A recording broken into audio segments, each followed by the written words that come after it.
আজকের CID episode রক্তাক্ত আত্মাকে দেখতে সিআইডি টিম। ব্যান্ডিজ পরা একজন ভদ্রলোক রাস্তা দিয়ে হেঁটে যাচ্ছে। সোজা গিয়ে সে একটি বড় মার্কেটের সামনে গিয়ে দরজা বাড়াতে পর বমটি বাস্ট হয়ে যায়। এতে অনেক লোক মারা যায়। এরপর সিআইডি টিম সেখানে তদন্ত আসলে দেখে যে ওখানে অনেক লোক মারা যায়, একটি লোকের খালি মাথা রয়েছে। এতে সিআইডি টিম ওই মাথাটিকে নিয়ে গিয়ে ল্যাবে পরীক্ষা করে এবং দয়া বলে ওই মাথাটি যার সেই এই বম ব্লাস্টের সাথে জড়িত রয়েছে, কারণ বম ব্লাস্টটি যে করেছে তার শরীরের সাথেই বমটি বাঁধা ছিল। এর কারণে শরীরের অংশ নেই এবং মাথাটি খালি রয়ে গিয়েছে। সেই মাথাটির মাছ দিয়ে সেলাই করা। এতে করে সিআইডি টিমের আরো সন্দেহ হয় যে এই মাথার পিছনেই রহস্য লুকিয়ে রয়েছে। এই মাথার তদন্ত করলেই বা এই মাথা কোথায় সেলাই হয়েছে সেই মেডিকেল এবং এই মাথা নিয়ে তদন্ত করলে অবশ্যই এই খুনির আসল রহস্য খুঁজে পাওয়া যাবে। পর সিআইডি টিম মেডিকেলে চলে যান। সেই মেডিকেলে গিয়ে নার্সকে জিজ্ঞাসা করা হলে বলে যে হ্যাঁ, এই মাথাটি 2 দিন আগে এখানে সেলাই করানো হয়েছিল, কারণ মাথাটি কারণে যেন ফেটে গিয়েছিল, এর জন্য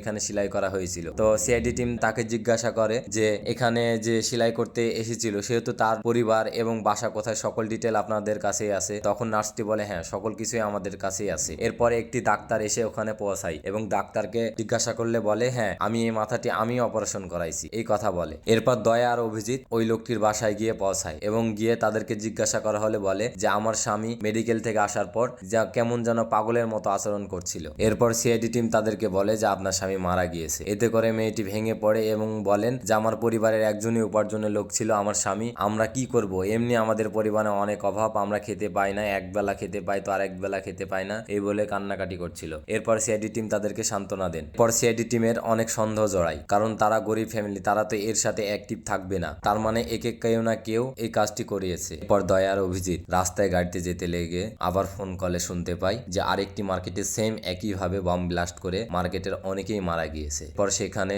সিআইডি টিম গিয়ে পৌঁছায় এবং সেখানে তদন্ত করতে গিয়ে দেখে অনেক লাশ। এরপর যে লোকটি তাদেরকে কল দিয়েছে সেই লোকটিকে জিজ্ঞাসা করা হলে বলে আমি অটো থেকে নামছিলাম আমার দোকানে যাওয়ার জন্য, আর আমার দোকানে থাকা কর্মচারীরা এই দোকানেই পুড়ে মারা গিয়েছে। এই লোকটি কান্না করছিল এবং আরো বলছিল যে আমি একটি ছেলেকে দেখছিলাম কেমন যেন সোজা হয়ে হেঁটে চলে যাচ্ছিল, আমার সন্দেহ হচ্ছিল, এবং সে গিয়ে পৌঁছানোর সাথে সাথেই এই বমটি ব্লাস্ট হয়। সিআইডি টিম তাকে জিজ্ঞাসা করা হলে বলে হ্যাঁ, আমি লোকটিকে চিনি, কারণ লোকটি এই মার্কেটের পেছনে কয়েক বছর থেকেই রয়েছে, সেহেতু আমি লোকটিকে চিনি এবং লোকটিকে আমি গত পরশুদিন মেডিকেলেও দেখেছি। এরপর সিআইডি টিম ল্যাবে গিয়ে দেখে যে 2টি মাথার এক্স-রে রিপোর্ট করেন এবং এক্স-রেতে দেখা যাচ্ছে যে তাদের মাথায় চিপ বসানো হয়েছে। চিপের মাধ্যমে তাদেরকে কন্ট্রোল করা হচ্ছিল, এর কারণে যে বাইরে থেকে যা ডিরেকশন দেওয়া হচ্ছিল তারাই তা করছিল এবং পেটের ভিতর বমটি ছিল। সিআইডির বাকি অংশ দেখতে চাইলে লাইক, কমেন্ট, শেয়ার এবং সাবস্ক্রাইব করে পাশেই থাকবেন। সকলকে ধন্যবাদ জানিয়ে আজ শেষ করছি। খোদা হাফেজ।